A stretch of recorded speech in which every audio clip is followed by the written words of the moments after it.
Hello everyone, welcome back to another video of Dark Souls. This one I'm going to be covering two basic builds for Pyromancer. I'm going to cover the player versus environment PvE first, and then after that I'll go on to the PvP player versus player stats and what you should, or what my recommendations personally are for using a Pyromancer build. So this is kind of a unique one. It's not really a straight Pyromancer. I've never had the best of luck going straight Pyromancer. Not sure if anyone else does or anything like that, but for my basic build, I'm going to show you the stats right here.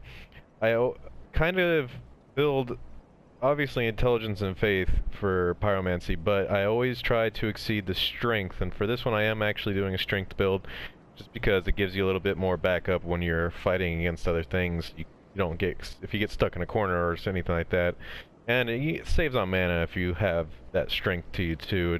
There's a lot of buffs as well for pyromancy that help out with attacking melee wise, so it's always good to have either strength or dexterity, and even for dexterity you don't really have the strongest weapons to back yourself up with, so I would recommend strength if you were going a pyromancy build, but it's preference based. So we'll go over the basic stats. For one, as you notice, vigor is soft cap, which is soft cap is 25 if I ever refer to that. And attunement, dexterity, and attunement, intelligence, and faith are all 30, and I kind of just left them there for now. I got up to level 101 when I went into the ring and city. I think strength was a soft cap, and attunement might have been a little bit lower, but these are my basic stats. Dexterity is leveled up to 18 just because of my current weapon. I was using a different one back then, and I had to have my dexterity a little bit higher, so you could technically take dexterity down to 12 if you're going to use the same weapon as I am, which is the Winged Knight twin axes. These have given me the best luck whenever I'm going up against pyromancy, mostly because a lot of people try to close quarters on pyromancy, or even like AI does, they always try to get up close, and with these you can easily just stun lock them or anything like that for regular PvE enemies. Most of the time it works. If they're bigger enemies, it does do a little bit better. You have to dodge around more, I would say. And for this specific build, since you don't, in my stats, I don't really level vitality very much, and so I did not equip the vitality plus ring. I forget what the name of it is, mostly because I need it for the Great Swamp Ring, the Witch's Ring.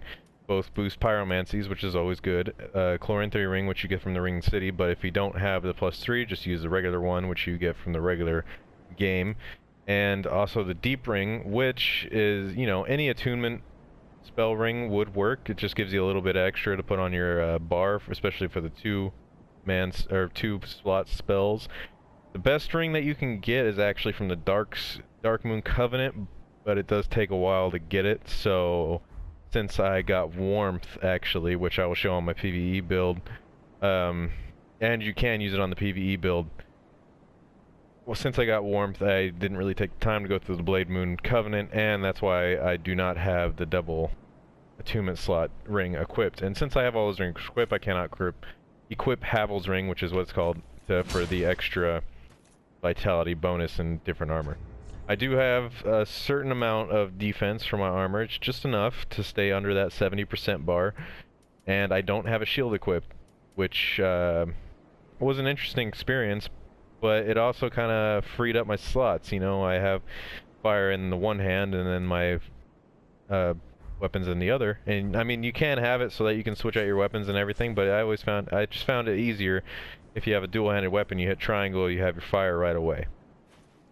So we'll go over the basic weapon for this, which is the Pyromancy Flame. This is the one you want to use for basic PvE. This is the flame that you want, just because the dark flames are only really for certain bosses, and I'm going to go over that more in the PvP build, but they're a lot better for PvP in general. You can use it when you're helping other people just to get more Estus too, which if you don't know, if you have the Parting Flame, if you help someone out in their world, you get a certain amount of souls. You can fill up your Estus flask, couple extra things that helps out if you're helping them run through an entire level. So the spells I have on my bar currently are the Chaos Bed Vestiges, which this is your heavy hitter for everything. That's gonna do the most damage. Floating Chaos Now, a lot of people don't use this, and this is going to be in both of my builds, just because there's one simple thing about this. It doesn't do a lot of damage, but when you use it, if you're locked onto an enemy, it can actually stun lock them for those 3 hits that it does. It gives you enough time to close the gap, you know, do your extra damage. Great. Karthus Beacon, this is really good for bosses, okay? So, you can use it for basic enemies too. It doesn't take away too much mana. The basic skill on this is consecutive attacks do more damage, which is why I have the twin axes again, because as you can see, I can chain attacks a lot faster with this than I can with, you know, a one-handed weapon, and they hit a lot harder than a one-handed weapon as well. Now, the 4th spell that I want to go over is Report. Since this is a PvE build, this is going to be your best friend, especially going through it. This is almost like running through Dark Souls on easy mode. Whenever you use this, you can charm an enemy and they fight for you, and it's really good for the knights, especially in Orlando or anywhere else. Or even some bigger enemies will actually let you charm them, like the big oil-looking things that you find right before the Child of the Dragon boss. I forget what he's called, sorry. The one with the Moonlight Greatsword, that's the boss that drops it. So, in general, Report is very good. If you had the Saints Ring equipped, I would suggest taking off maybe Floating Chaos and equipping Warmth if you're not so sure on your Estus Flasks, or if you want to do more Ashen Estus Flasks. So that's basically the PvE build. So next I'm going to switch over and change out some of my equipment, not like basically one piece, and I'm going to talk about spells and stuff to use for that. Okay, so this is going to be the PvP portion of the video. I'm going to cover the spells that I used, especially when I went through and got the 40 item Mad Dark Spirit things. I forget. Start over. Okay, so this is going to be my PvP build that I was using, especially when I was going through and killing 40 of the enemies for the Warmth spell. And so basically what I noticed when I'm doing PvP is a lot of people will dodge your pyromancy. So your biggest thing is, one, have the parting flame, and if you don't see it already, I do have both of the flames at +10. But Pyromancer's parting flame actually helps with black fire. It does more damage with it, so you can do basic fire attacks and they don't cost as much mana. Obviously, the other power hitter that I have on my PvE build would hit them harder, but the dodging in the PvP is a lot different. So you're not going to rely so much on the black fire orb. It's mostly going to be the black serpent, which follows them. It makes it so that they can't really dodge it as easily. It kind of gets a single hit in there. Floating Chaos, this is going to be the most important spell when you're in PvP with a Pyromancer, because a lot of people will not dodge the 3 hits, and even if they are, they're more focused on dodging these 3 fireballs so that they don't get stunned than actually trying to attack you or anything like that. So you close the gap on them with Floating Chaos, and you can follow up with the Twin Wardens. If I didn't cover this before, I am using Chaos on my Winged Knight Twin Axes because it scales off of Intelligence and Faith, and that is one of the things that builds off of Pyromancy. So you'll notice you do a lot more damage, especially in PvP with the Chaos, because you really can't guard against it, even with certain equipment. So my biggest thing on this is when you follow up, especially with Floating Chaos, you can always run up, and when they get stunned, you hit once with the single attack and then double attack, and you'll hit so hard with this, especially if you're at +10 with everything. Now, these extra spells can be switched out. So Firestorm, this is definitely a preference to me, but when I was invading, I noticed that a lot of the hosts always had helpers, like maybe 1 or mostly 2 helpers. They'd always try to surround you and gank you and everything like that. And Firestorm, this really helps out with that. I mean, it doesn't take up too much mana, but it knocks a few people up, and it surrounds you in kind of almost like a fire shield. Not technically a fire shield, but you know, it keeps them at bay. It makes it so that you can close the gap on the Host of Embers if you need to.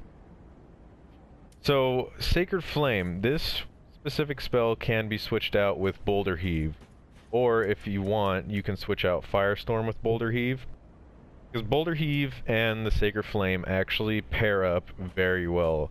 If you don't know what Boulder Heave is, when you basically spit a boulder at them, but the key about that is it knocks them down, and if they get close to a wall, usually most people will roll to get up, and you can easily grab them with Sacred Flame as soon as they roll and get up, and they cannot escape it. So it's a really good one to have for a combination, especially if you're in PvP and you just want to finish off the host really quick. That's one of the best ways.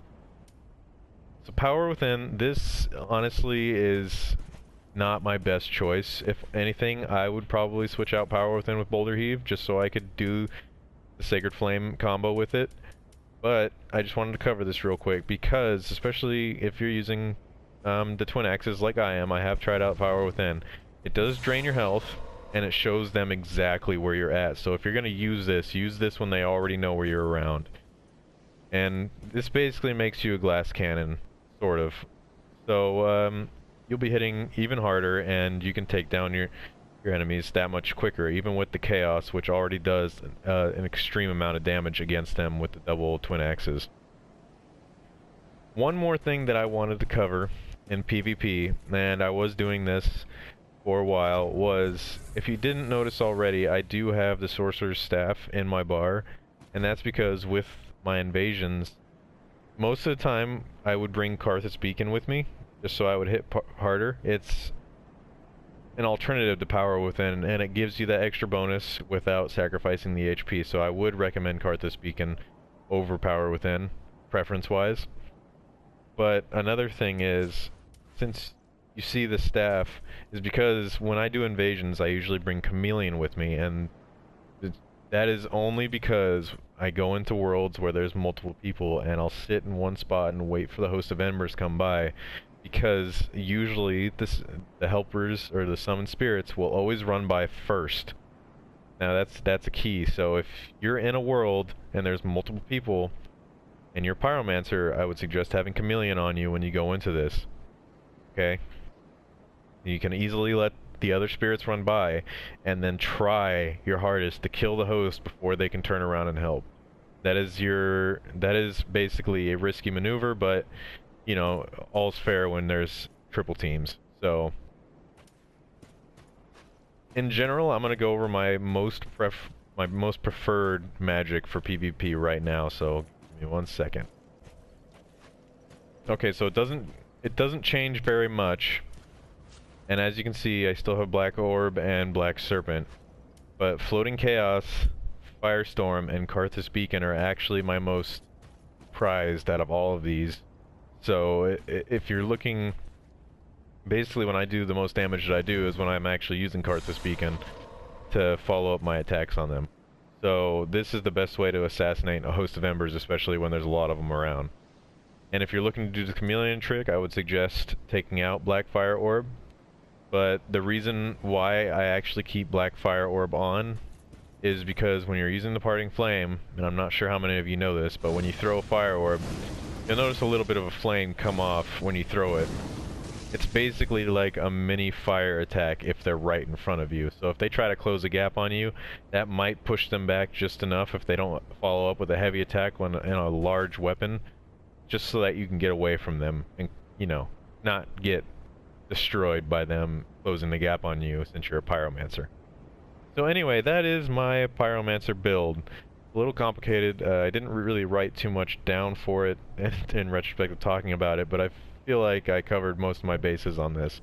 If you're looking to just, since I'm a level 101, just make sure that your vigor is soft capped, your strength is soft capped, your dexterity, if you're going to use these weapons, just take it down to 12. This should be fine.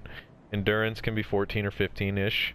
If you want to level up a little bit higher, it doesn't really matter for the twin axes. You'll get a clean 3 hits off of them. And attunement, intelligence, and faith, you're looking at about a 30. That'll get you where you need to be. If anything else, just keep them above 25 and you should be good. But attunement, definitely a 30 just to get those extra spells. So anyway, I hope you all enjoyed this video of my PvP and PvE builds, and yeah, I'll see you all next time.